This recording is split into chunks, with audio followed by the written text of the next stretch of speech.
Welcome to the Hawkins Observer, a podcast where two half-lifelong friends recap and analyze every episode of Stranger Things as we prepare for the release of the final season this November. As always, we'll give you a scene-by-scene recap discussing the plot and developments, as well as sharing our thoughts, memories, and reactions. Today we pick up where we left off as we join Hopper at the Hawkins lab, honing in on what we believe to be the epicenter for the mysterious happenings over the past several days. We get some very important lessons in this episode, like how alternate universes work scientifically, how not to win back an old flame, how much water is needed to spy on Russians, and why you shouldn't enter mucousy tree trunks. So all we can say about the rest of this episode is pay attention, buckle up, and stay close, because here we go for episode 5 of season 1, The Flea and the Acrobat. This is a perfect example of what we were just talking about off camera. I didn't read your whole intro where you wrote why you shouldn't enter mucousy tree trunks. That's so That good. age-old life lesson that Just don't do dads it. aren't teaching their sons anymore. No, they're not. I never had that lesson. Yeah. Well, hey, we're not these guys. We're not YouTubers. You can probably tell we're not professionals, but we're having a lot of fun doing these podcasts. So if you are watching these, if you stumble across them, if you like the video, just click the like button. I'm not going to ask you to smash it. Just click it. If you have a thought or if you think we're totally wrong, comment. And then if you want to see some more, subscribe. We're not trying to be rich. We just are having fun, and we want to know who's out there watching them. So if you wanted to consider that, we'd really appreciate it. I did hear that we are the number one podcast that's partially recorded from an adult bunk bed. So Yeah, I got that in the analytics. that's something. YouTube sent that to me. Oh, there's so much that we need to tell the people about us, but we'll catch up on us later. Hey, we're already thinking up new podcast ideas after Stranger Things. So just stick around. If we don't like Stranger Things, I'm sure we'll find some weird topic that you can join us for later. Yeah. All right. Let's get this episode 5 started. Can't Uh, wait. at the opening scene, we find out quickly it's still the same night as the previous scene. We're at the Hawkins lab, and we see some scientists just kind of leaving at night for the day. And before the doors close behind them, Hopper sneaks around from a dark corner, catches the door, sneaks into the lab. He starts walking down hallways, looking for anything that he can, just make sense of what's been going on. He sees a hazmat looking hallway with the hallway's blocked by a big zipper door. So of course he's like, well, I'm going to just unzip that and walk right in. So he keeps walking. It's not long before he's caught, and two, like the main security guy and like an officer, pull their guns on him. A doctor and Hopper's like, whoa, whoa, whoa, it's me, Jim Hopper. Dr. Brenner asked me to be here. Like specifically, he asked for me to be here. And the head of security is like, sure, let me check on that. And he starts to call it in on his radio. And as he's doing that, Hopper just knocks him out, draws his gun at the other guard, and steals his key card from the other guard at pinpoint. Yeah. Yeah. I mean, Hopper is on mission. The last time we saw him, he was beating somebody else up. So, um, yeah, I love how he's like, hey, come on, guys. How else do you think I got in here? Yeah, yeah. They're like, did you forget about the security? And at that point, the security cameras, at that point, I think he knows he's caught. Yeah, he's been there before. So he's like, you remember me. Yeah. From And there, what we now? we cut to the buyer's house, and Lonnie has poured Joyce a drink for her nerves. Uh, Joyce describes like just a little bit ago, she could see Will on the other side of that wall right there. And like it was so real, and he was there and they were talking. But now, as she sits there on the couch with Lonnie, she says like she's concerned because she can't feel his presence anymore. And then Lonnie, he just starts going basically like, I think it's all in your head. It's a coping mechanism for loss. Lonnie's like, why don't you go talk to a shrink or that pastor? And Joyce is just like not having that. She knows that a shrink or a pastor can't help her in this situation. And that scene ends with Joyce pouring herself another drink. Yeah, I mean, the Joyce is willing to negotiate and discuss this with Jonathan. We probably assume she would be willing to discuss it with Hopper, Yeah. but with Lonnie, she's not even going to give him the time. She's not even going to go through the rigmarole of like disputing that and explaining to him like she did with Hopper. Like, you're talking about grief. This is different than that in the last Mm, episode. true. She's just like, she just wants Lonnie to, I mean, we don't get the idea here that she wants him to go away, but she No, doesn't enter into the same conversation with him as she has with other people who have said similar things. sure. It's a strange thing that she keeps telling Jonathan or Hopper, like in her distress of possibly having a son that died, why would her hallucinations or her, visions be of her son still in trouble? Like, does that make sense? Like when Hopper said, Yeah. when Sarah, I heard her, I saw her, and maybe that was like peaceful, like, oh, she's dead, but I had a vision of her. But why would someone's brain give them actual horrible visions of their kid when they're possibly just dead? Like that actually lends credit to her, or like no one would make this stuff up if it's a possibility that their kid is dead. Yeah, nobody else sees it that way. They all just see like I mean, she's still stuck in day one mode, which Mm, is we don't know where my kid is, he's in danger. And so maybe everything else is just her mind just kind of like groundhog daying the first day where it's like she just continues to dream or hallucinate about where he might be and why he's in danger. And she's just kind of stuck in this feedback loop of that, as opposed to being able to move on. And so people are trying to like snap her out of it. sure. These next scenes kind of alternate back and forth quickly. Um, Hopper stole the key card, so he buzzed himself into this even more secure door. And as he starts making his way down this new hallway, he finds what looks like kind of like a bedroom. Like there's a bed in there, but it's very sterile, even more sterile than a hospital room. And the only thing that's one of the main things he sees is like a teddy bear on the bed, and then on the wall is a child's drawing with like a little kid holding in a big person, and it's just labeled the kid is named 11, the bigger person's named Papa. From there, we cut quickly to the boys in Mike's basement, and they're discussing like what they overheard Will saying on the ham radio, trying to figure out what he was talking about. Then Mike's like, "Oh wait, she was describing that upside down thing where it's dark and empty. So maybe what 11 was talking about, that's actually where Will is." So, and then they're like, "That's why she took us to Will's actual house." Mike suggests that it's like maybe we couldn't see him there because he's there, but he's in the upside down. And then Dustin kind of gets the picture. He's like, "Oh, like the Veil of Shadows." Back to Hopper. He gets boards the elevator before, like he just narrowly escapes getting caught because he hops on an elevator and goes somewhere. Back to the basement. Dustin starts reading from one of the DoD books that describes the Veil of Shadows.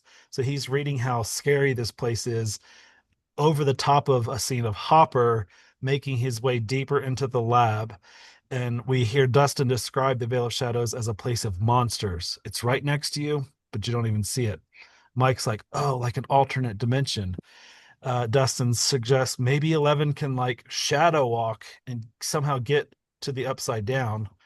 Back to Hopper, he's coughing, presumably because of where he is, because he is now in the section of the lab where the particulate is in the air, the electricity is fritzing out.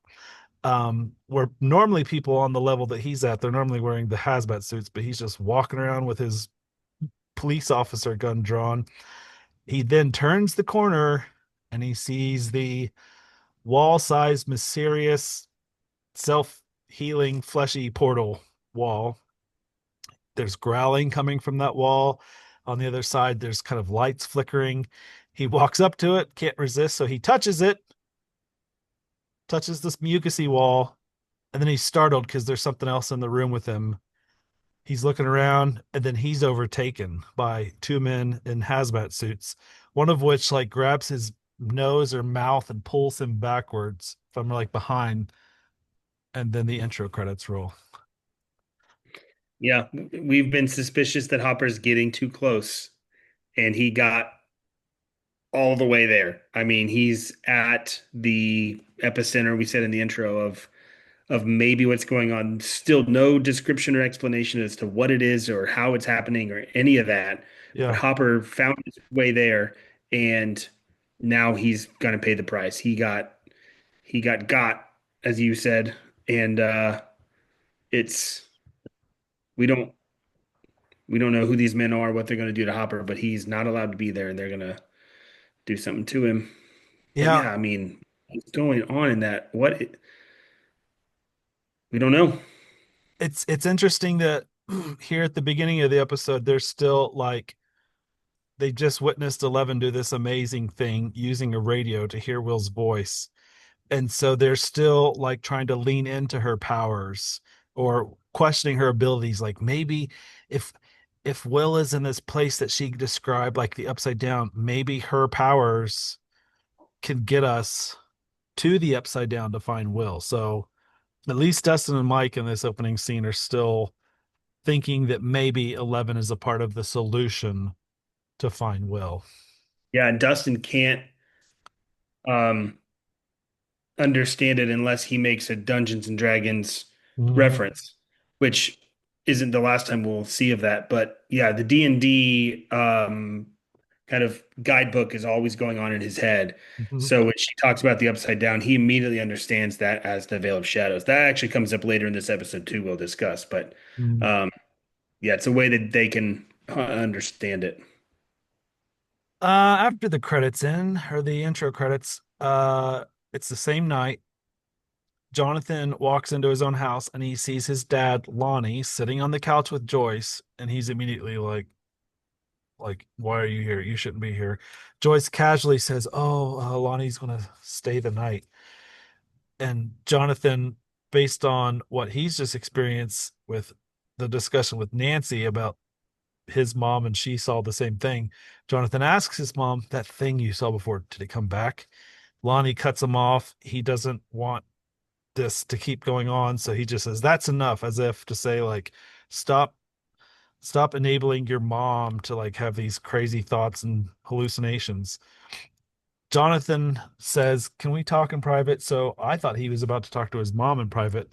He actually, the Right. scene cuts to him talking to his dad, Lonnie, and he's like, "You need to leave. You're making things worse." And Lonnie stands his ground and defends himself. The reason he's there, and he says, "Obviously, your mom, Joyce, she's just like hallucinating. She's going crazy."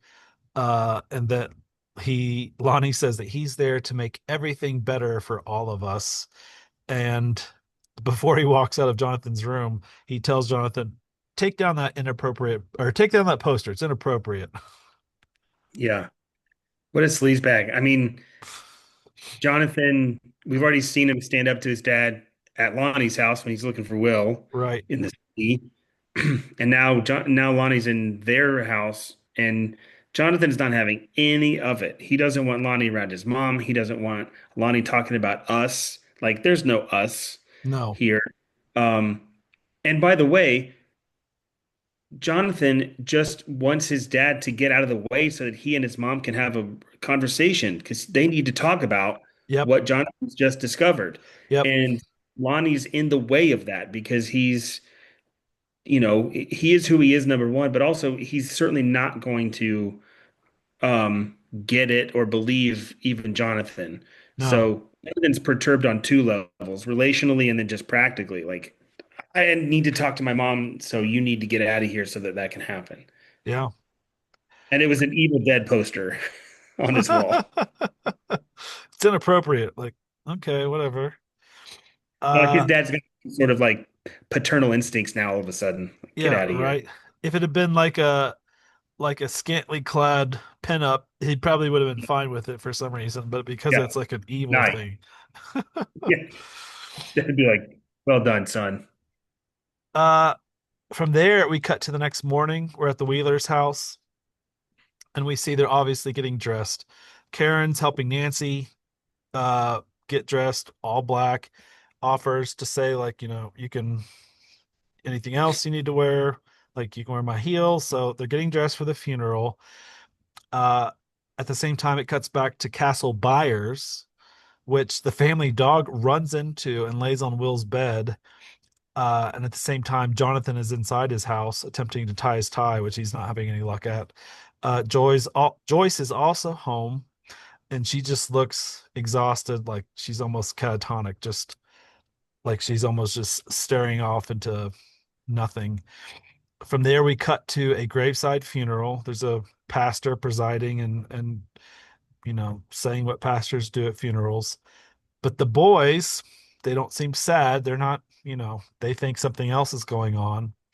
Rather than seem sad, Dustin's amazed because there's this girl from their class named Jennifer Hayes, and she's crying. And Dustin's like, "Oh man, I can't wait to tell Will that this cute girl was crying at his funeral." After that, Karen and her husband. Do we know the husband's name? Mr. Wheeler? Ted. Ted. Ted. Yep. Karen hugs Lonnie. Ted says, let me know if there's anything I can do for you guys. So they're, consoling the mom and dad of Will. Joyce at the graveside then has a flashback where she's in her kitchen and Will is sitting at the table and he's collaring something. We find out that it's Will the Wise. He doesn't have a red crayon for Fireball, so he's coloring the fireballs green. Uh, and she's like, if he's so wise, like, why does why does he need to have a weapon like a fireball? And Will says sometimes the bad guys are smart too, so you can't just use wisdom to fight bad guys. Sometimes you have to use actual weapons. So that's interesting. Yeah. I loved hearing that recap because you said something and it's in here in our notes that I didn't even notice, and that's the dog running to the Castle Byers and jumping on the bed. Yeah. I've never noticed that. And I suspect the storyteller has probably assumed we wouldn't notice it either, but it may come in later. But the boys, I think the storytellers have kind of filmed it in such a way that they kind of want us as an audience to be experiencing whatever the boys are experiencing. If they're Mm, scared, we should be scared. If they're resolved, we should feel resolved. mm. Joyce, Karen, and Nancy, and all those are kind of accessory characters that might shift a little bit of our emotion, but I think we're kind of supposed to be feeling as if we're one of the kind of main That's kids. a really good That's how point. I felt. And so them at the funeral being more like, let's get out of here. I just want this to be over so that we can continue looking for Will. And now we have another reason to find him so that we can tell him that this girl is crying at his funeral. And Yeah. that it cuts some of the sadness and the other emotions we might feel about the funeral. Um, but yeah, the boys at the funeral it gives us some hope.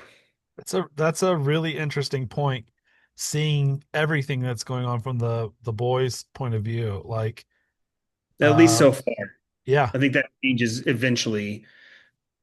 But the other thing I was gonna mention that this is the second time we've seen Will kind of referenced to the wizard. Like Eleven Mm, grabs the wizard piece with the boys initially when she's got the board flipped upside down yep. in the basement. And so it's like when Joyce has this flashback of seeing Will the Wise, it's an immediate callback to what we've already witnessed. 11 kind of seeing Will as this wizard.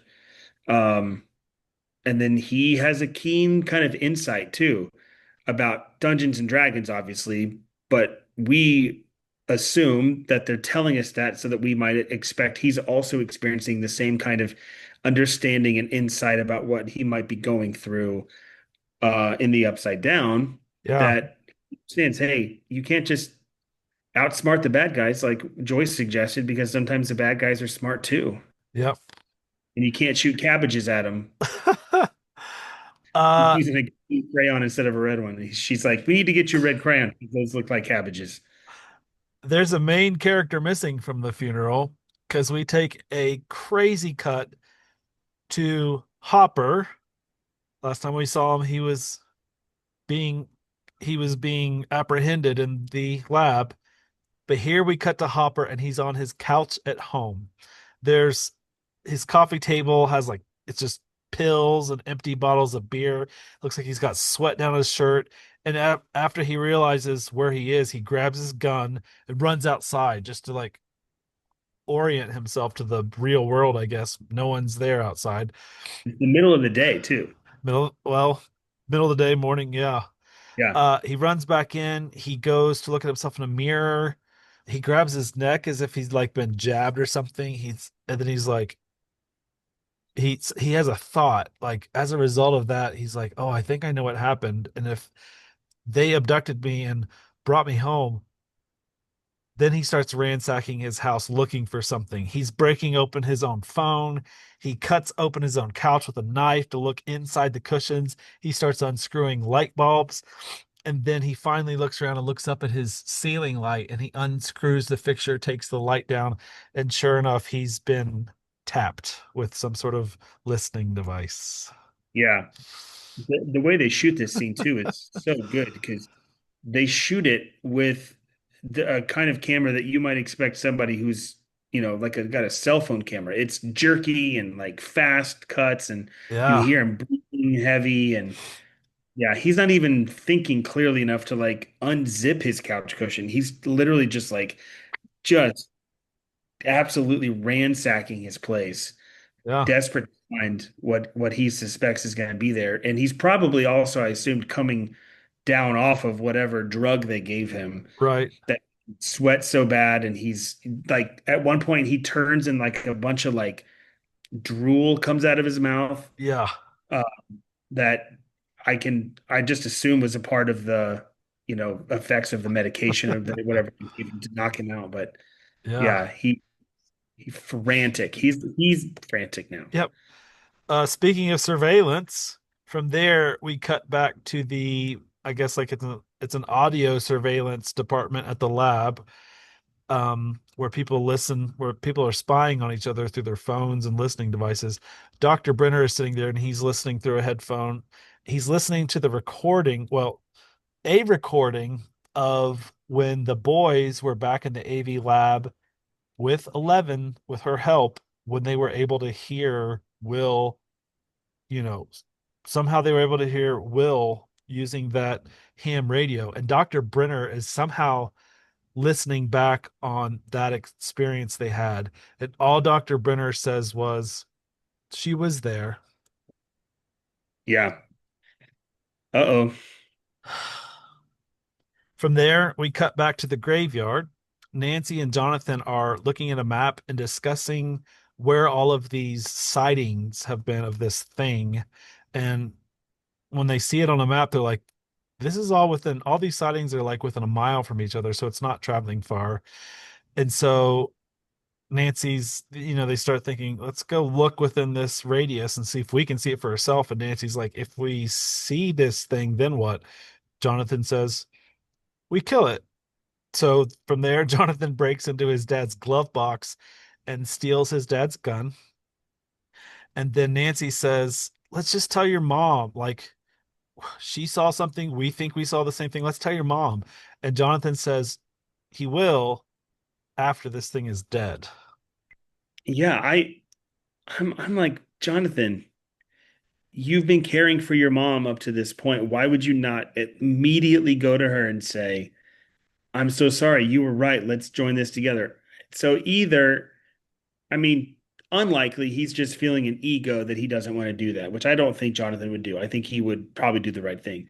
I think more so he wants to kind of counter Lonnie's attempt to come back to Joyce and say, not only were you right, but I tracked that thing down. I killed it. I brought Will home. Yeah. You don't need Lonnie. So Yeah. he and Nancy have the beginnings of a plan. Yeah, it's not that he's in like necessarily in hero mode, like where he just wants to receive the credit for killing this thing and validating Yeah. his mom, but it's more like he just still wants to protect his mom from whatever might have taken Will, and he just wants to solve the problem as much as he can himself and take it off his mom's plate or whatever you will. Yeah, I agree. I don't think he's motivated by ego. I think he's motivated by wanting to uh, do what's best for his mom. Yeah. From there, we quickly cut to a repairman, and he's been led into the AV club, the room, by the principal, and this repairman is essentially inspecting the ham radio that caught on fire. That guy, we've seen him once before. I believe he was the one at the buyer's house, uh, inspecting things. Is he not the same person we've seen I before? think so. I had the same thought. I Yeah, think he's the guy who said all clear at the buyer's house. I think so too. From there we cut back to a reception after the graveside funeral. Joyce is still there and she's still looking just as out of it, tired, catatonic as she was at home. uh but the boys are talking when their teacher, Mr. Clark, walks up, the science cool, nerdy teacher. And I love this scene. The teacher goes, "How you boys holding up?" And Lucas very robotically goes, "We are in mourning." And Dustin basically doesn't even acknowledge the teacher, and he's like something about like how bad the food is. Like, ugh, these are off Like brand. these aren't real. Yeah, they're off-brand Nilla wafers. So then they like say, "Hey, we've got questions. Can we talk to you?" So they all sit down together with their teacher, and they start asking him questions about parallel universes, something like the Veil of Shadows, which he's familiar with. And they ask, like, if that were real, how would they travel to a dimension like the Veil of Shadows? So the way Mr. Clark discusses this is the image of an acrobat walking on a tightrope, but an acrobat can basically only walk forwards and backwards. Like those are the rules for the acrobat on a tightrope. He can only travel forwards and backwards. But then he says, but what about a flea? A flea actually has the ability to walk on the sides of the rope.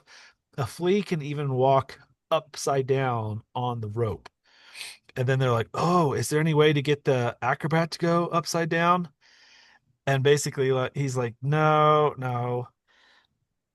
And so he says, like, if this were possible, it would require a massive amount of energy to open up a tear in time and space. And Dustin's like, "Oh, like so, like a door or a gate." And he's like, "Yeah, that's kind of the way to see it." And then they're like, "Well, what if that type of gate where we could get to the upside down already existed?" And the teacher's like, "Nah, I think if there was that type of gate, we'd already know, because that type of portal to a different dimension would, because of the energy used to create it, it would be disruptive to our world. Like with the way things naturally function in our world, that type of portal would we'd know it was there because it would start disrupting things." Yeah, this okay. So at the beginning in the intro, I said, pay attention. I think this scene is probably the most important scene for the rest of the entire show Woo! because all of these questions that we've had about what is this wall? How is it that there is an upside down? Has more of an explanation than just, oh, this is a thriller kind of horror science fiction show. The teacher right here gives us that answer Yep. with the acrobat and the flea uh, analogy. He folds a piece of paper in half like this. He folds it in half and then he punctures it, through with a with a pen. Uh-huh.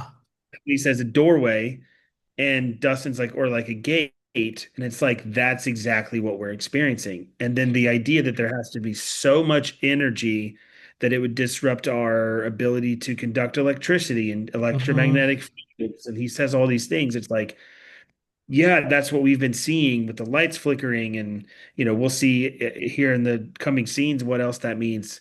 But the massive amount of energy, the ability that we can create that much energy to kind of puncture through to another world. Yeah. Now, like tracking, like, okay, this teacher has no idea what's going on, but he's just explained exactly what's happening. And the only thing he's wrong about is he says it would take a massive amount of energy. I mean, something that man hasn't created yet. And Right. that's he can't know that he's wrong, but that's possibly the Yeah. only thing he's wrong about is no, it looks like they figured out how to create this much energy. And it's not maybe as disruptive to our world as he thought it would be Mm, because it's happening literally in your own backyard. mm, Like, other than flashlights kind of flickering or electricity not working well or anything, it's not disrupting our world yet anyway to the extent that he says it would. yep, So these less athletic types, as the principal calls them, are really onto it. yep. From there we cut back to uh we find out it's Hopper's trailer, but it's the deputies that are rolling up maybe to check on him because he's, not answering his phone. So deputies knock on Hopper's trailer door and he comes out with a gun, just obviously very disturbed. And the deputy like, "Whoa, what's wrong with you, Chief?" And so the deputies are there to catch him up on this other problem. Like this lady called in and her husband and friend or somebody, they went hunting, they haven't come back yet. And so Hopper starts asking, like, where were they hunting? And eventually he gets the deputies to say the actual road, and Hopper's like, Markwood. Like, so these two people, presumably missing, were hunting somewhere near the road that was nicknamed Mirkwood. Then the deputies say, "Oh, by the way, they found the Stadies found Barbara's car. It was at a bus station." And Hopper's like, "That doesn't compute." And then the deputy makes a really sarcastic comment like, "It's funny. These Stadies keep doing our job for us." And Hopper's like, "Yeah, funny."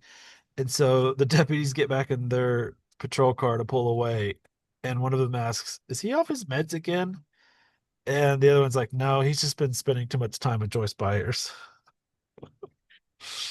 Yep. Yeah, the official story that Barb has just driven to a bus station and left town of her own free will. Yep. The deputies are just buying that, regardless Hmm. of what Nancy said she would never do, Right. you know. And Hopper is like, "Yep, that's exact. I know what's happening because he knows about Will's body and David Yep. O'Bannon and all of that." Yep. Hopper's still in crazy mode from cutting open his couch and finding taps in the ceiling. From there, we cut back to the buyer's house, and Lonnie is essentially putting up two by fours where Joyce had cut a hole in the exterior of their house with an axe. Um, she's mad because Lonnie took down all the Christmas lights, and he explains why or says something. He calls her babe again, which is like, "Ugh, don't call your ex whatever babe." It just rubbed me the wrong way. Then he says, "It's a shame what that Sattler's Quarry Company have done to families like us, and they should be held accountable." Yeah, you get the wrong idea. You get the wrong vibe from him here. He says, "Our family." Our It's a family. shame what they've done to our family. And Joyce Mm, is like, "Who?" And they were like, "That's Sattler Quarry, yeah. no fencing." No, he's starting to already build like a legal case in his mind. Like, there was no Yeah. sign, there was no fencing. If you ask me, they ought to be held accountable. And anybody with Uh-huh. half a brain, it's like, I know where you're going with this, Lonnie. And now it's coming more into frame here what he's there for, Right. or at least suspect based on that. Like, you can't call this our family, Lonnie. But he's trying to build a narrative. From there, we cut to the boys back in Mike's basement. and they're asking Elle, like, do they've just come from talking to their science teacher, so they're asking 11, like, do you know where this gate or this portal is to the upside down? And she just kind of shakes her head no. Uh, then Dustin's been walking around kind of acting weird, and then all of a sudden he's like, I need to see all of your compasses. And then they put all their compasses out, and he explains that they're not actually pointing true north. And he suggests that there must be some sort of powerful magnetic field out there that's disrupting these compasses. And because they're not actually pointing north at the moment, maybe if they follow the compasses, whatever the compasses think is north, maybe that will lead them to the gate. When he suggests that the compasses might lead them to the gate, Elle looks really worried about that suggestion. Yeah, she won't say it, which I think you wish that she would just be like, "Hey, no, guys, that's a bad idea." Yeah. She doesn't have the agency to do that, whether it's an ability or just a discomfort or even just a lack of language skills. Yep. But Dustin's like, I have an idea. We'll just go find the gate by following these compasses. Yep. Uh, from there, it cuts back to the buyer's house. Lonnie is showering, and while he's in the shower, Joyce is actually going through some of his bags, and she finds a flyer, pulls it out, and we see that it's some sort of advertisement from like a law firm. Yep. Injury, wrongful death, blah, blah, blah. Yep. And it's been confirmed what we just suspected in the last scene. And Joyce is furious. Oh yeah. So from there, we cut back to the Wheeler's house, and Nancy is in her garage with a baseball bat, and she's practicing swinging it, not like she's trying to hit a ball coming at her, but like she's trying to hit an object or a faceless bear. And she's, just seeing how aggressive she can be when Steve walks up and they kind of, he startles her and she kind of startles him because she takes a swing. And he's like, "What the heck are you doing?" And she lies and she's like, "Oh, I'm thinking about joining softball." And so Steve levels with her and he apologizes about the other day when he was like just only worried about getting in trouble with his dad. He says he panicked and he says that he was, not kind in that moment to her. And so then he comes around and asks, like, any news about Barbara? Nancy's like, no. And so Steve's like, hey, I got an idea. What if let's just go see a movie tonight and pretend like everything's normal for a couple hours. So he's obviously like trying to be a good guy. Like, you know, things are tough. Show Nancy a fun night. Nancy says she can't go to the movie. She's busy helping her brother deal with the loss of will. Lie. And then she says, I'll call you later. Is that okay? And she gives him a quick kiss and he walks away and she goes back to batting practice. Yeah. Her swing is just the least fearsome thing. I mean, I think you said in one of the episodes, maybe episode two or something, she's at like 100 pounds soaking wet. It's like Yeah. if the camera adds 10 pounds, like they say, she's got then half she's got half a camera on her. she doesn't look weak or sick or anything. She's just a really thin person and Sure. swinging this baseball bat. She's got it held like this, Yeah. like she's not even. Yeah, yeah. And I think this is a really interesting scene beyond the silliness of that, in that she just spent kind of a genuine scene with Jonathan at the funeral, you Mm, know, asking what we're going to do with this monster, and her kind of taking interest in that. And they are this might be the beginning of Jancy. We don't really know what's happening there, but then Steve comes in, who, we've kind of hated all along, or at least, disdained. right. But I get the sense, and you did too, that he's genuine in this scene, that he really does feel sorry. He's not just trying to win her back I agree. with the same kind of nonsense that he's used in the past.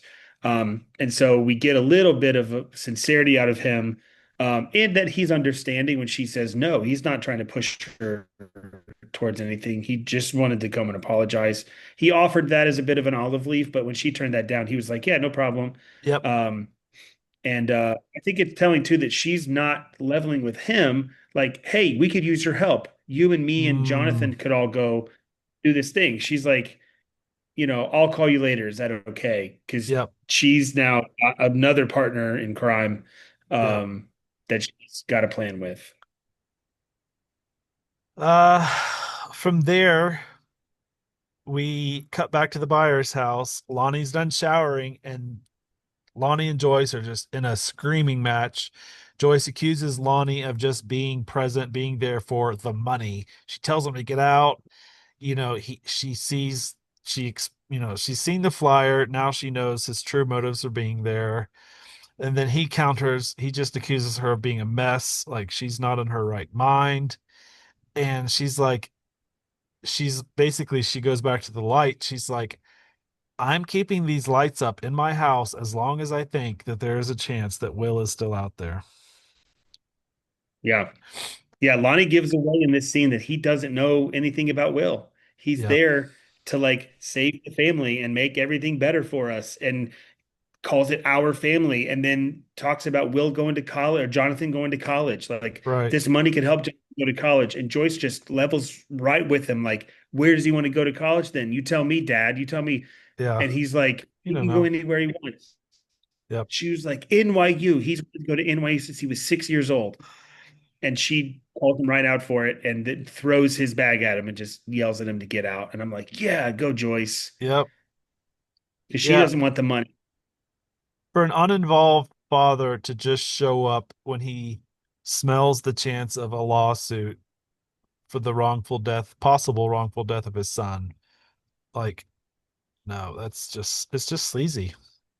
And I'm glad that Joyce stands her ground. She doesn't get enticed by the money either. She No. could.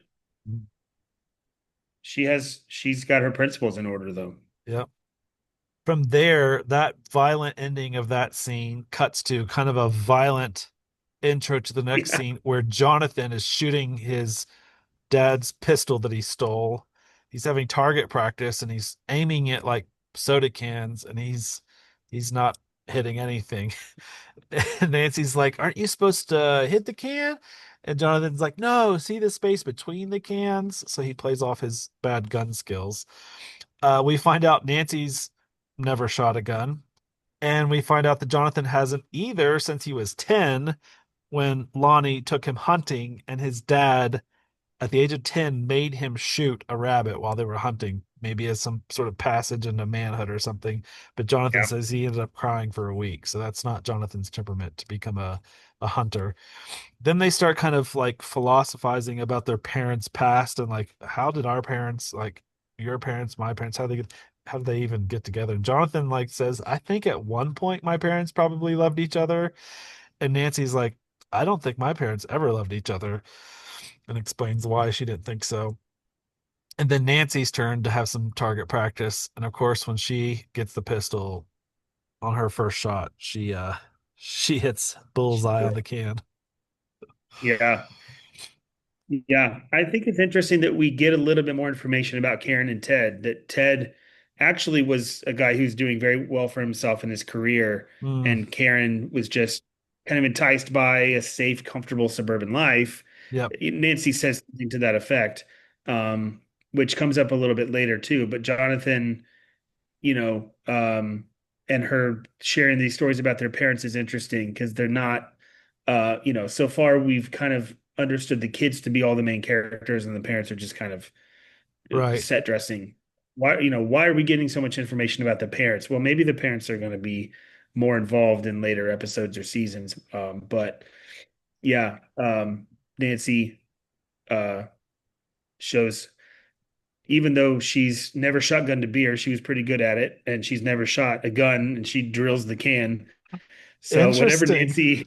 whatever Nancy's doing for the first time, she seems to be good at. That's an interesting point. Yeah, it's Maybe we interesting. should. It's interesting that their parents are the opposites. Like Jonathan's parents are separated. Nancy's parents are very together, even if they don't have a great relationship. But neither Nancy or Jonathan look up to their parents or as having like neither of them sets of parents or role models to these kids. Like neither of them Yeah, want what their parents have. yeah. I think the scene also just goes to show you that Jonathan and Nancy's relationship, even if it's just a friendship or a partnership in this mission, is started and even has a bit of a playfulness to it already with Yeah, her kind of jabbing at him for being so bad yeah, at absolutely. From there it cuts back to Hopper's trailer and he's kind of sitting on the floor, and he's on the phone, and we quickly assume that he's on the phone with either his ex-wife or the girlfriend, probably the mother of his now deceased daughter. And he just is like, look, listen, even after all the hard things we get went through for 7 years, like I don't regret anything that we went through because we were together. And the lady on the other line says, are you drinking? Like, you've never said, maybe he's never said that before, and it's so like vulnerable that she accuses him of drinking. And then in the background, Hopper hears like a baby crying, and the lady starts to console the baby, and that just kind of, I don't know, that turns Hopper, and he's like, you know what, I have been drinking, forget I said that, take care of yourself. Before he can walk out of the door, he hangs up the phone and he's about to walk out of his trailer, but the phone rings as he's walking out, and he just kind of kicks the phone over and doesn't answer it for some reason. Yeah, this scene is kind of a little confusing to me. Obviously, we've already talked about him internalizing all this tragedy. Yeah. So maybe he's being a bit reflective. Maybe he's coming down off of whatever drugs they gave him, Oh, that's true. or I don't know. Maybe it's just him considering that, you know, we know that Will's not dead. I don't know why he's not grieving the loss of even another kid. But in any case, we see this more of a vulnerable side of him than the kind of hardened cop that we've seen him punching people out over the last couple of episodes. Right. So maybe it's just to balance his character out a little bit. Um, but Or when when he gets the crying baby, he realizes in that moment she's moved on. She's already told me on this call, I told you not to call here. So he has a bit of an out where he can be like, yeah, you got me. I was drinking. But we actually think he wasn't. He was just no, didn't want to may, get may more people. maybe in this moment, like he realizes how serious his journey is ahead, not even just police work that he has to do, but like just uh existential crisis he's having with what's going on in this town, and he thinks this could kill me, like trying to solve this Yeah, mystery might kill me, so I'm just going to call her one more time and say I don't regret anything, it was a good 7 years for me, just to like make peace and be like, this may be the last time you hear from me, that's it. because Yeah, I think that's really interesting. He's already um been told by David O'Bannon, you're going to get us both both killed. killed. Mhm. And he gets kind of drugged and wiretapped by the state of guys or whoever, the Hawkins lab guys. Yeah, he's worried. That's a great point. He must not have destroyed his phone earlier when he was ransacking his house. I thought about that just now. I was like, oh, is He that a was banging it against the counter, so I think we might have been supposed to think he was just trying to open it. did people in the 80s have two phones in their house? Maybe. Probably not people who lived in single or double wide trailers. Oh, yeah. Some obviously he either had another phone in the house or he didn't completely destroy the first one. He Yeah. just knew that the first one wasn't tapped. Yeah. So when the phone rings again, he's either Uh, thinking it was that lady again or whoever it was. He's done talking. He rips the cord out of the wall yeah. and throws it back on the table. From there, we cut to the three boys and 11. They're walking along a train track, and Dustin's got his compass, and he's following whatever the compass says is actually like north, even though we don't think it's true north. Uh, Lucas and Dustin are walking together, kind of leading the way, and Lucas is like, "Do you think 11's acting weird, like weirder than normal?" And so as they're walking along, 11 has a flashback And the first thing she's sitting there with Dr. Brenner, and the first thing she asks is, "How far, Papa? How far?" And then he goes, "Farther than we've ever gone before." And then she goes, "The bath?" And he says, "Yes, is that okay?" And she reluctantly says, "Okay." So from there, we see her climbing up some stairs somewhere in the lab. Some scientists are escorting her up these stairs, and she's wearing like a weighted suit. They put on the wires, the head unit that she's been wearing a few times. Then they add a like a underwater helmet, and she's lowered into this giant tank of water. And after she's under there, she can kind of see out, and there's Papa, Dr. Brenner, kind of waving at her while she's underwater. But within a couple seconds, something in the tank slides, and essentially we understand or feel like, okay, now she can't even see anything. She's just underwater in pitch black. Yeah. This is the first time we've seen her out of her hospital gown too. She's wearing this like flotation Mm, vest thing that looks very functional and kind of surprising. 'Cause, again, she's got the shaved head and yep, she just looks like such a test subject in this. We just feel for her. yep. From there, it cuts back her after her flashback is over. They're still walking along the train tracks. Levin turns to Mike and says, "Turn back." Mike's like, "Why? We're probably not that far." And she's like, "I'm tired." And Mike's like, "Oh, I know we're almost there." No, you're not. Yeah, I think we get the impression here that Eleven knows way more than even we're getting in the flashback of what this gate might be or where these Yep, compasses are leading them.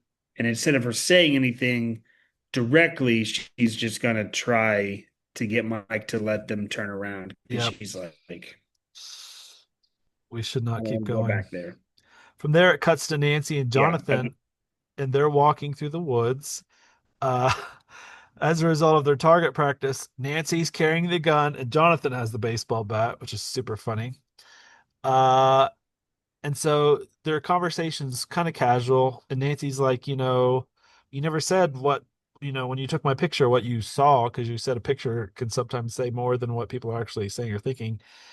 And then Jonathan kind of Yeah. philosophizes. He's like, "Yeah, I just saw that you're trying to be someone that you're really not," and that really angers her that Jonathan thinks she's pretending to be somebody else or try to be a cool kid when she's not.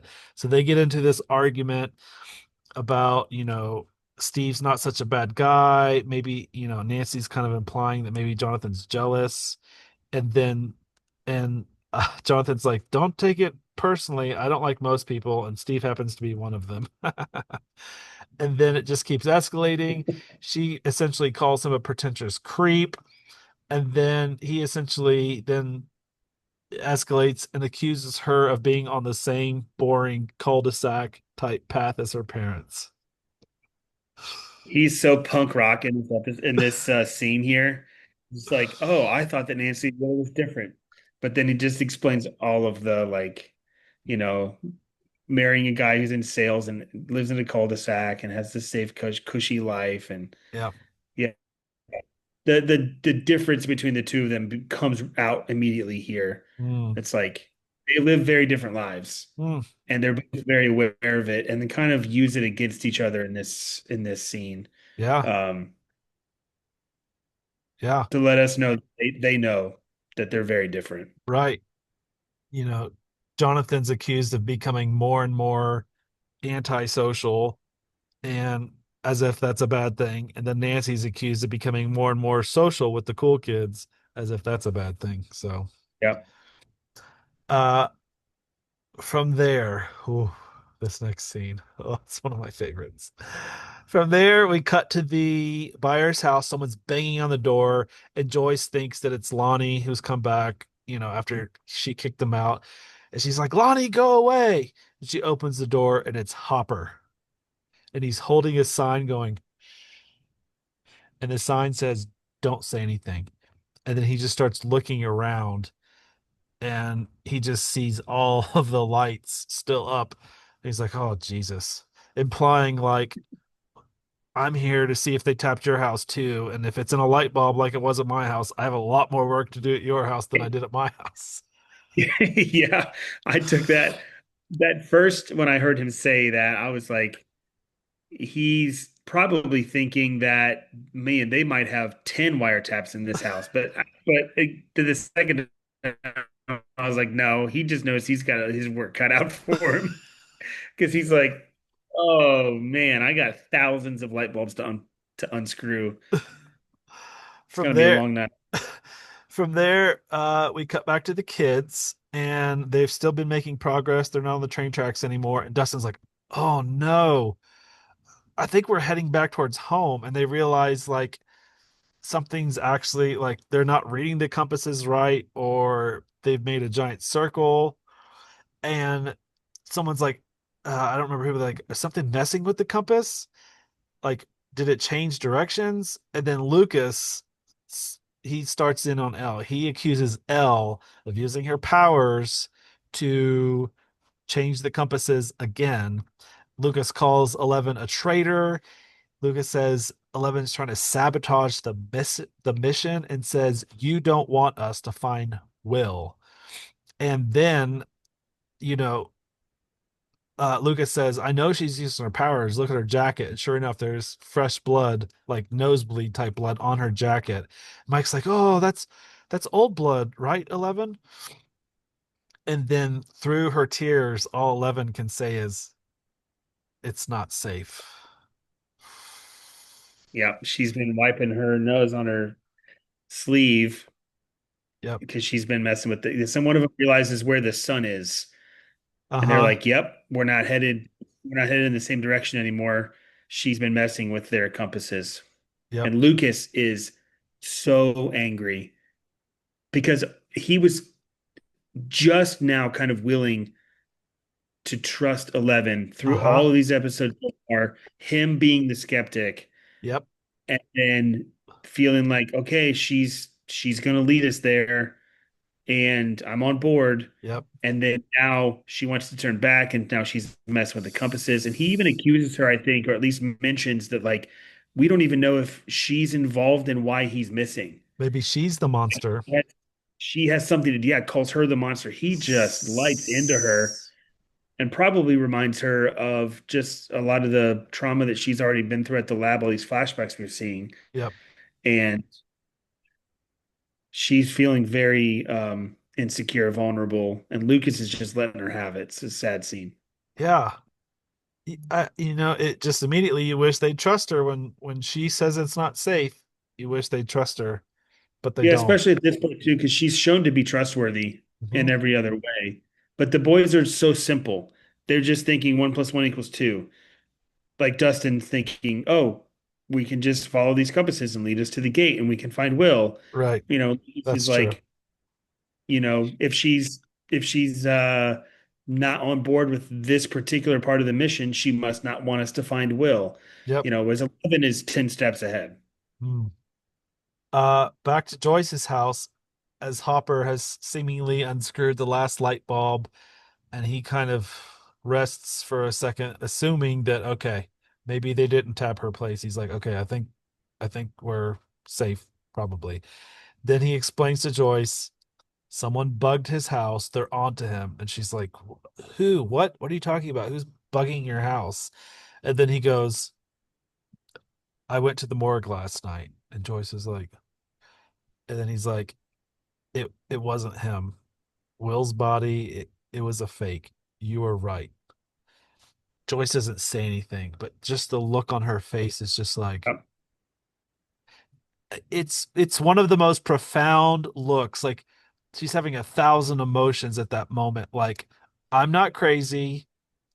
Hopper believed me to the point of investigating it.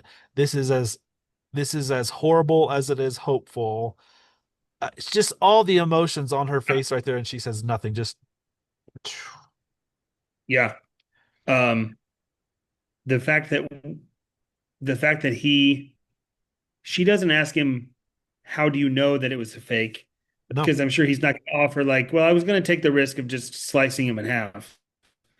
Um, but uh, Yeah, at first she doesn't really, her face doesn't change immediately, but she looks down at one point and you just kind of see the top of her head, and then she looks back up and there's a bit of a relief kind of smile, Uh-huh. but she's still very emotional and like crying and still that kind of frantic energy that we've been seeing from her. Yep. Um, but Hopper uh, is not maybe as thrilled to deliver the news as you might hope that you would be if it was you, because he realizes, like what we just talked about, there's so much more going on now.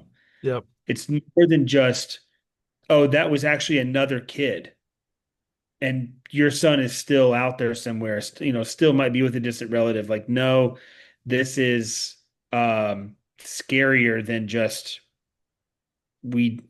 yes, it's nice that your son's not dead. But the worst thing is that you actually might be right. There might be Yeah. another dimension and fear of a monster, and will Right. actually probably in danger. Yes, it's like he's now thinking this isn't just normal police work. There are some sort of supernatural elements at play where he's no longer just doing the role of a police officer. He's like Yeah, essentially, well, and I don't even know how to describe it. he even says when he's asking him who tapped your house, and he goes, "I don't know, the CIA, the Yeah. NSA, Department Mm-hmm. of Energy." Mm-hmm. He's so unaware of even who he's dealing with Yep. that, yeah, he might know that there's some supernatural element to it, but he also might be thinking like it might be the federal government that is tapping my trailer in Hawkins, Indiana. Yep. Like he's realizing he is not in Kansas anymore. He's not even in Hawkins anymore. Yeah, yeah, exactly. I mean, yeah, you wish that this scene was more like him going, Joyce, you were right, really Yay. happy and her being like, yay. But that's not what's going on here because the work is only beginning. Yeah, and he's involved because he snuck in and for whatever reason they didn't kill him in the lab. They just returned him to his house and I don't even know Yeah, if we can which, figure out why. that might have been, I mean, you think about somebody maybe less capable than Hopper might have woken up and forgotten what happened the night before, looked at the counter or the coffee Coffee table table. of Yep. pill, just thought like, boy, I don't even remember what happened last night. Must have been a good night, and just continues on with his life. All the meantime, giving Hawkins Lab and whoever's listening to him all this information about what he's doing, so that maybe they can end him in a more believable way later, like they tried to do Sure. with Will. Sure. Uh from the buyer's house we cut back to where all of the kids were and Mike and Lucas are getting into a heated argument. So Lucas is going off his end saying she's the problem right now. Mike's kind of still trying to defend her. Like, you know, if maybe Mike's the only person in this instance when 11 says it's not safe, maybe Mike actually senses that. So he's standing his ground in front of Lucas. Dustin says, calm down. Dustin tries to break it up, but Lucas just escalates it more. And he accuses 11 of just using them for food and a bed, which is more of that like escapee from a mental institution narrative. Yep. Like she's just crazy and she just wants fed and somewhere to sleep. And he accuses Mike of being like just blind to the whole situation, probably because he's still accusing Mike of being in love with her or whatever. And Lucas says she knows where Will is and she's letting him die in the upside down. And at that point, soon thereafter, Mike and Lucas physically uh, go to blows, if you will. And when Eleven sees them actually start physically fighting, it freaks her out, and she just yells, "Stop it! Stop it!" And the second time, or the after that, she screams. Look, and then as she's screaming, Lucas is physically projected off of Mike, like 20 feet away. And Mike realizes that 11 used her powers to throw Lucas off him. And Mike then gets mad at 11. Why did you do that? What's wrong with you? What's wrong with you? After he asks what's wrong with her, we go back to Elle's flashback. She's still in that deprivation tank, underwater, pitch black. But inside her flashback, what she's actually experiencing in that tank, she awakes to this just pitch black scene. Only thing she can see in this pitch black scene is a man dressed in kind of traditional Russian, you know, guard type attire. I don't know. And she walks up to this Russian man and he's speaking, but it's as if this man can't see 11, but she's right in front of him listening to whatever Russian he's saying. We see that in the lab, Dr. Brenner and a few scientists can also hear what 11 is observing from this point of view, something in Russian. But in this dark space, L11's distracted. It is pitch black because she hears a sound. And when the sound happens, the Russian just disappears. Uh, and 11 hears this snarling, growling. Dr. Brenner and the other scientists can hear the same snarling or growling. It's some sort of beast. And it freaks her out. And she comes to still underwater and just starts banging on the side of the tank as if to say, like, get me out of this tank. It's that same Leslie kind of chittering sound that we've heard Mhm. all along the way. But yeah, this is a fascinating scene because it's the first time we see what she's doing from her perspective. Uh-huh.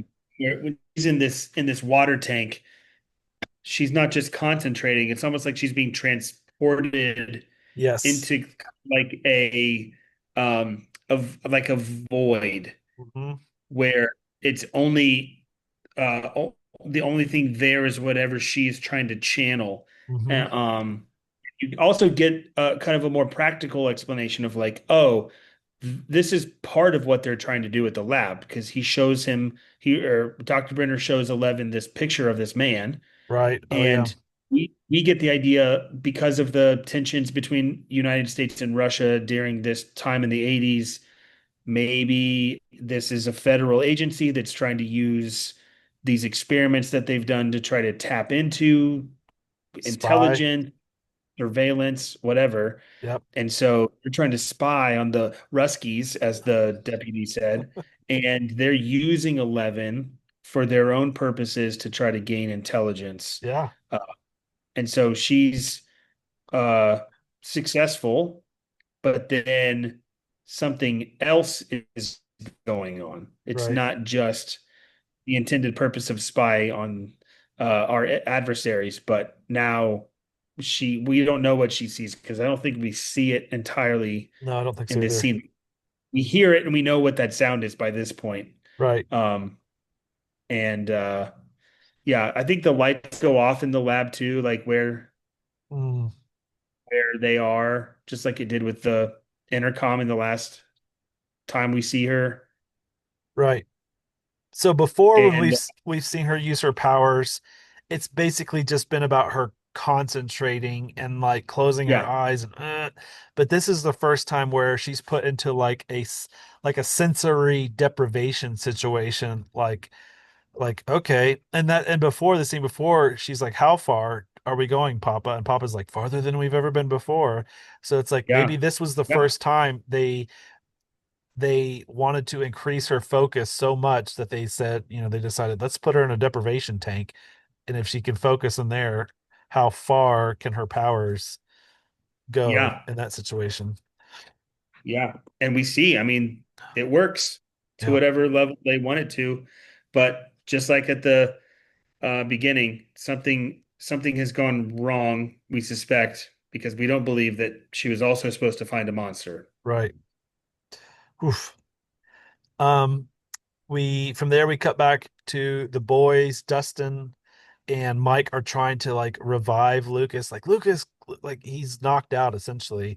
Lucas kind of comes to and he's a little, a little hazy at first, but then he goes from being hazy to just angry and like shocked, startled, and he like refuses the help of the boys and he just walks off and does not want, any help, doesn't want anyone to talk to him, even though he's probably injured his head. So he walks off, and that's when Mike and Dustin realize that 11 has disappeared. Yeah. Man, we had this fellowship of these four for just an hour and then it's gone. Yeah.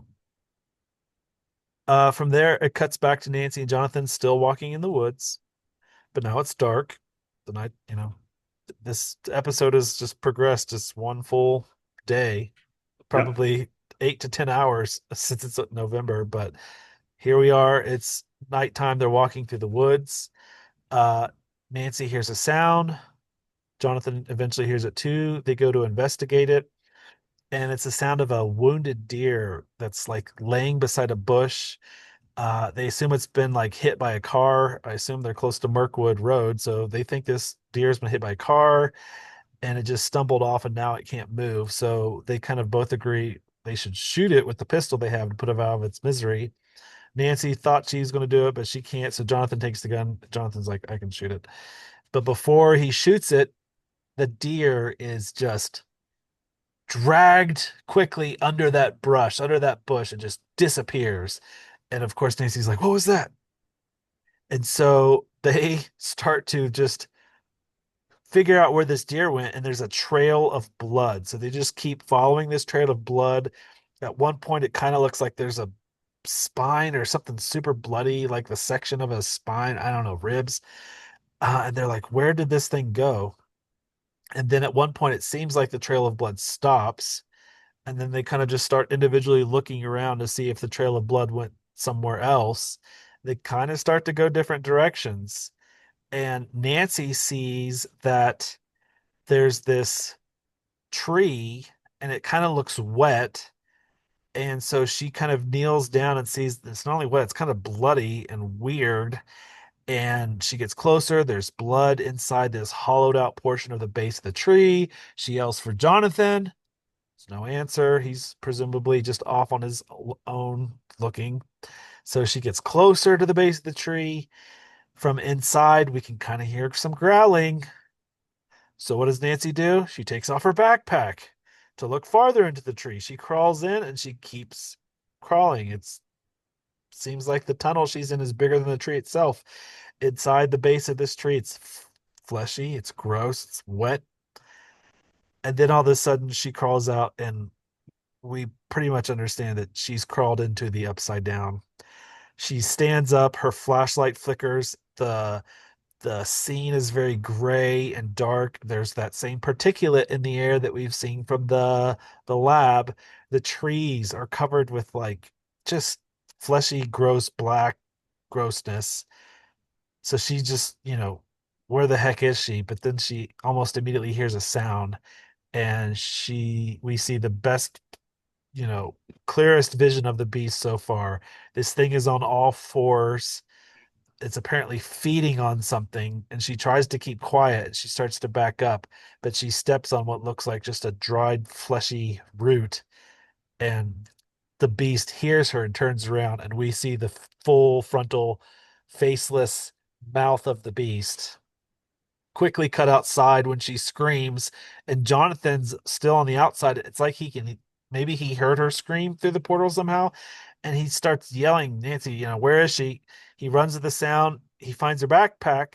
He finds the bat is laying on the ground outside of this tree, but no Nancy. And he doesn't seem to notice this portal in the tree.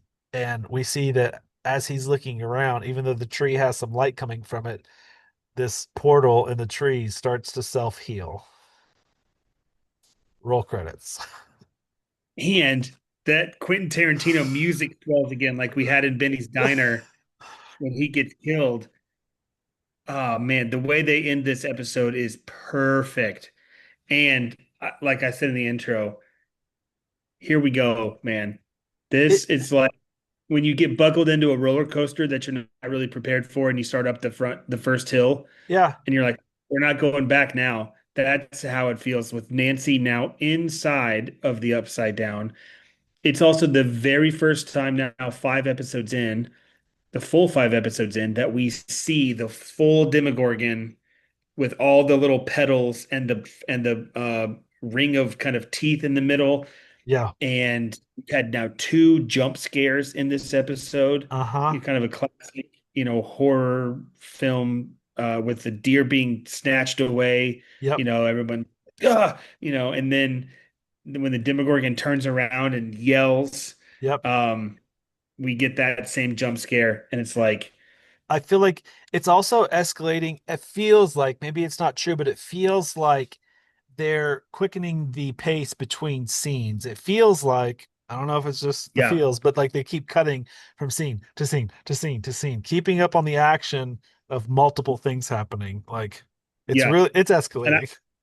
yeah, and I think too, as the season goes on, if I remember right, and I haven't watched it all necessarily yet at this point too, but I think the storylines tend to kind of start to merge together. Yeah. Where so far, like this storyline's happening here, this storyline's happening here, Yep. and but I think eventually all these kind of merge together. We're headed towards that. But yeah, I mean, I think we're supposed to expect that the Demogorgon was feeding on the deer that they had just seen. Yes. I think I got the impression anyway that they're kind of in this thing's lair, like all of these bones and this blood, and like you said, that Yeah. spine, ribs, or whatever it was. You can kind of see the fear in their eyes that they're after some sort of beast or monster that's not really been described well from Yeah. their perspective. Jonathan understands it as something without a face. Nancy saw a little bit more of it, but now they're Right. like, man, this thing has, you know, killed or injured a deer, and it's Yep. killed other things too as we look around. And Yes. the fact that Nancy just is so willing to just like, a mucusy tree. Let's see what's on the other side. But they Yeah. also have the fact that she's so desperate to find Barb. Right. She might think maybe Will's just on the other side of that. Like, who knows what she's thinking? But she tries to call for Jonathan, but he either doesn't hear her, or maybe, you know, we also saw in the first episode, Hopper's looking in the shed at the buyer's house, and he's getting close to something, and then the deputies were calling his name, and he didn't hear them, so maybe there's some sort of disturbance with sound or whatever. But yeah, she just crawls right through to the other side, Yep. like Mr. Rogers' Land of Make Believe, except the wrong kind. The And she trolley. stands up like full. Yeah, she stands up fully into this thing, um, unsuspecting. She has no idea where she is or what she's getting herself into. I think you're right. We're led to believe that using this portal, that thing, that beast, has been making occasional appearances in those woods in that area. And we see that he, at least this time, he's used it to pull something back from our world, the deer, into the upside down in order to feed on it. That's, I think, what we're led Yeah, to believe here, right? Like, yeah. I think it's also interesting. This is also we get more into the lore of blood. What does the blood have to do with mm, anything? yeah. I don't. This thing can necessarily see at all because we already know it doesn't have a face. Right. We're not even sure if it can smell because Nancy was really close to it behind Steve's house, and then when she Oh, goes through right. she's really close to it again, and it doesn't notice her until she steps on a root, but it doesn't make a sound. I think we get the impression that it somehow senses Oh, yeah. because she doesn't step on a stick that cracks. She just kind of steps on that thing, that little root. Yes. Um, As almost and as if you it, step on someone's foot. It doesn't make a sound, but everything in your whole body yes, feels it. yep, exactly. Huh. Oh my gosh. So in the time that she saw it, it was also daytime. So maybe there's something about that creature who it just doesn't do, it can't sense things in the daytime when she Yeah, was there, maybe. like it can sense in the nighttime when this creature we think came across Will, and at nighttime when it came across Barbara. Yep. Well, This is now our third character to interact with the Upside Down. Now we know what the Upside oh Down yeah, is. yeah, Obviously, poor Will has been there for now a week, four or yep. 5 days, Hmm. however long it's passed. Um, Hopper got close to it in the lab with the fleshy wall. And then now Nancy has just jumped in with both feet right into it by Yeah. herself. Yeah. Crazy. Yeah. Episode because of this, like episode 6 is just going to be crazy. It's like it just keeps escalating, it just keeps getting more intense. Like I feel worried for these people, like they're real people. Yeah, exactly. Just like go back to playing Dungeons and Dragons. Yeah. But I mean, now that Nancy's there, like I want to know what's going on. I mean, Yeah. should we stay up and watch episode 6? uh I mean, I definitely don't need a bathtub because I've already showered today, but I could stay up. Maybe you should install a vertical cylindrical bathtub in your house. So when it's time to bathe, you can do that. All Yeah. right. Well, that's good. We will see you all next time for episode 6 here on the Hawkins Observer. See ya.